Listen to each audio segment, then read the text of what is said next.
Hello বন্ধুরা, আসসালামু আলাইকুম। আপনারা কেমন আছেন? আশা করি সকলেই আপনারা আল্লাহর রহমতে ভালো আছেন।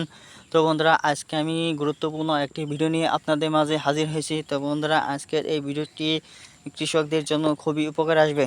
তো ভাইয়েরা, আপনারা যারা ধান চাষে আগ্রহী, যারা ভাবছেন যে বেকার সমস্যায় ভুগে আছি, সে সমস্ত ভাইদেরকে বলবো আপনারা বেকার বসে না থাকে আপনারা ধান চাষে আগ্রহী হয়ে ওঠেন। তো ভাইরা, ইনশাল্লাহ দেখতে পাবেন যে আপনারা স্ক্রিনের মধ্যে যে ধানগুলো দেখতে পাচ্ছেন ভাইরা, এরকম ফলন আপনারা আপনাদের জমিতে দেখতে পারবেন ইনশাল্লাহ। তো ভাইরা, দেখতে পাচ্ছেন কি সুন্দর ধান হয়েছে। তো ভাইরা, এই সুন্দর ধান আপনাদের জমিতেও আপনারা দেখতে পাবেন এবং কি বাম্পার ফলন দেবে। তো ভাইরা, এই ধান চাষ কিন্তু হাওড়া সিজনে, ভাইরা ইরি সিজনেও কিন্তু ধান চাষ করা হয়।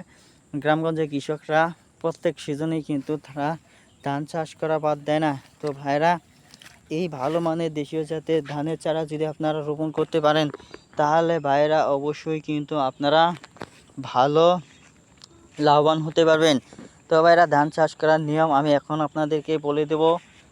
এই নিয়মটি আপনারা অনুসরণ করুন, আপনাদের জন্য কাজে আসবে। তো ভাইরা, আপনারা আপনাদের জমিতে শুরুর দিকে ট্রাক্টর দিয়ে ভাইরা আপনারা 2-3 চাষ দিয়ে নেবেন জমিতে। তারপর আপনাদের জমিতে যদি কোনো আগাছা থাকে, সেই আগাছাগুলো ভালোভাবে পরিষ্কার করে নেবেন। তো ভাইরা, আগাছা ভালোভাবে পরিষ্কার করে নেওয়া শেষ হলে তারপর ভাইরা আপনারা সেই জমিতে পর্যাপ্ত পরিমাণ সার দেবেন।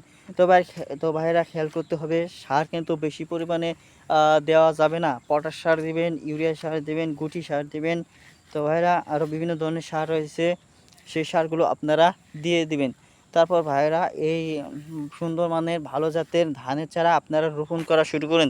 তো ভাইরা, আপনারা দেখতে পাবেন এই ধান চাষ করে আপনারা আপনাদের সংসার চালাতে পারবেন। পাশাপাশি আপনারা এই ধান চাষ করেই বন্ধুরা অনেক টাকা ইনকাম করতে পারবেন এবং নিজেরাও আপনারা খেতে পাবেন খুব সহজেই। তো বন্ধুরা, এই ভিডিওটি থেকে যদি আপনারা সামান্যতম উপকার পেয়ে থাকেন, তাহলে অবশ্যই আমাদের এই চ্যানেলটিকে সাবস্ক্রাইব করে নেবেন, পাশে থাকা বেল আইকনটি অন করে দেবেন, যাতে করে আমরা আপনাদেরকে আরও বিভিন্ন ধরনের ভিডিও নিয়ে পৌঁছে দিতে পারি আপনাদের কাছে।